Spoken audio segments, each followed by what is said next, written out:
Start. भारतीय rail को देश भर में कहीं आने जाने के सबसे सुगम और अहम साधन के रूप में जाना जाता है। हर रोज़ लाखों लोग अपने गंतव्य तक जाने के लिए इसका सहारा लेते हैं। आए दिन सरकार गुणवत्ता के लिहाज से इसे अंतर्राष्ट्रीय मानकों वाला बनाने के लिए कदम उठाने का दावा करती रहती है। मगर विचित्र यह है कि आज यात्रियों के लिए ट्रेन से सफ़र करना जहां एक दुस्वप्न बनता जा रहा है, वहीं सरकार जब चाहे किराया बढ़ाने में कोई संकोच नहीं करती। हाल ही में ट्रेन में यात्री के सामान ले जाने पर वजन की सीमा लगा देने और तय वजन से ज़्यादा ले जाने पर अतिरिक्त शुल्क चुकाने के नियम लागू होने की खबर आई थी। अब भारतीय रेलवे ने 26 दिसंबर से यात्री किराए में भी बढ़ोतरी की घोषणा कर दी है। इसके तहत अब 215 किलोमीटर से ज़्यादा के सफ़र के लिए किराया 1 से 2 पैसे प्रति किलोमीटर बढ़ा दिया गया है। देखने में यह छोटी बढ़ोतरी लगती है, लेकिन इस इजाफे से सिर्फ अगले करीब 3 महीने में ही सरकार को लगभग 600 करोड़ रुपए अतिरिक्त राजस्व मिलने की उम्मीद है।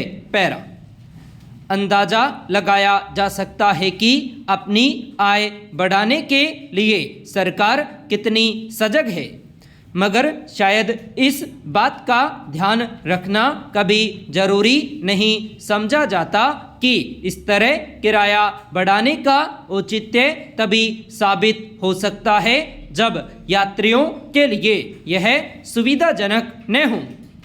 यह कोई छिपी हकीकत नहीं है कि पिछले कुछ समय से ट्रेन में सफ़र करना कई बार कितना त्रासद साबित हो रहा है।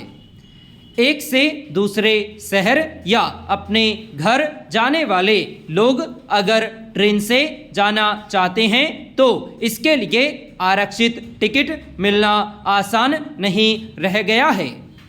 अगर किसी व्यक्ति को हफ्ते या 1 महीने पहले आरक्षित टिकट मिल जाए तो उसे एक बड़ी उपलब्धि के तौर पर देखा जाता है। बहुत ज़्यादा सुविधाओं वाली कुछ महंगी ट्रेनों के बरक्स साधारण डिब्बों में सफ़र की मुश्किल की कल्पना करना भी मुश्किल है, जहां लोग निर्जीव सामान की तरह किसी तरह मरते जीते जाते हैं। इसके अलावा ट्रेन में सामान की चोरी से लेकर लूटपाट जैसी घटनाओं पर लगाम लगा पाना आज भी एक चुनौती है। फिर पिछले कुछ समय के दौरान ट्रेनों के पटरी से उतरने से लेकर अन्य स्वरूप में जिस तरह के हादसे हुए हैं वे बताते हैं कि भारतीय रेल से कहीं जाना कितना सुरक्षित है।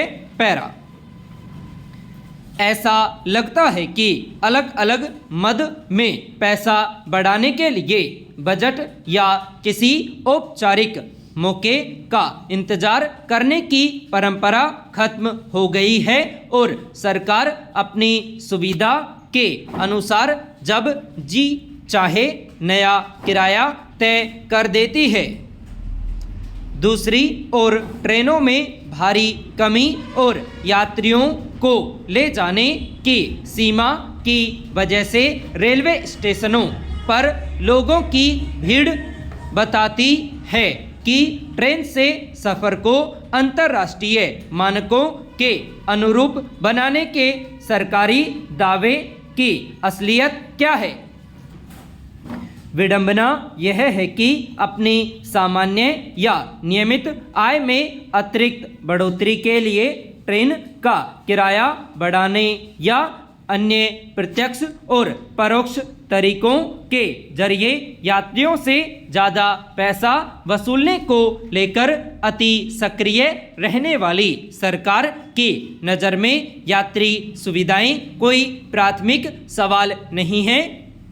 उसके लिए यह भी ध्यान रखना जरूरी नहीं है कि ज़्यादा किराया चुकाने का बोझ उठाने वाले बहुत सारे आम लोगों की आमदनी में कितनी बढ़ोतरी हुई है। क्या यह एक अफसोसनाक तस्वीर नहीं है। पैरा।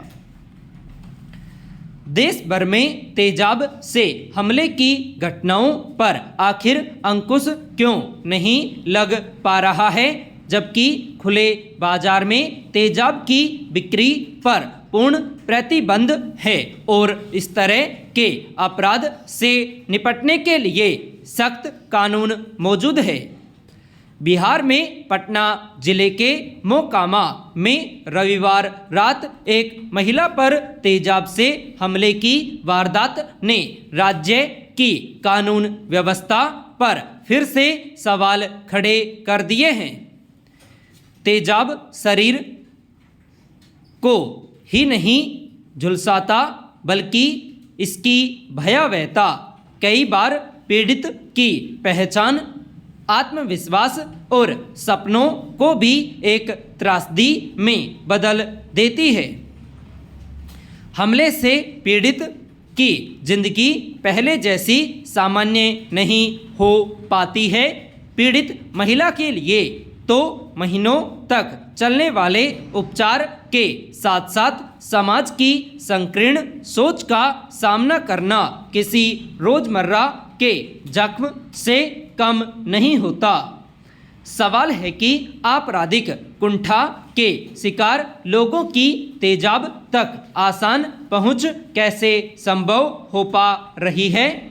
जाहिर है कि इसके लिए प्रशासनिक तंत्र में व्याप्त खामियां ही जिम्मेदार है। पैरा।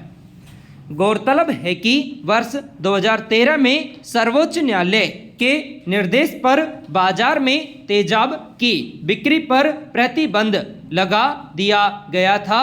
इस कदम के बाद तेजाब से हमले के मामलों में थोड़ी कमी आई थी, लेकिन पिछले कुछ वर्षों से इनमें फिर से वृद्धि देखी जा रही है।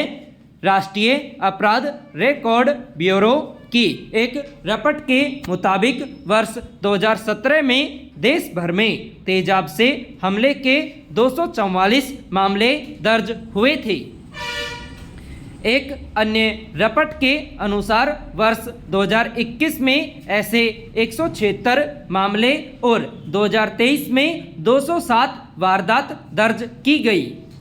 इसमें दो राय नहीं कि देश में तेजाब से हमलों के खिलाफ सख्त कानून बनाया गया है, मगर सवाल है कि क्या इस कानून का सख्ती से पालन हो रहा है।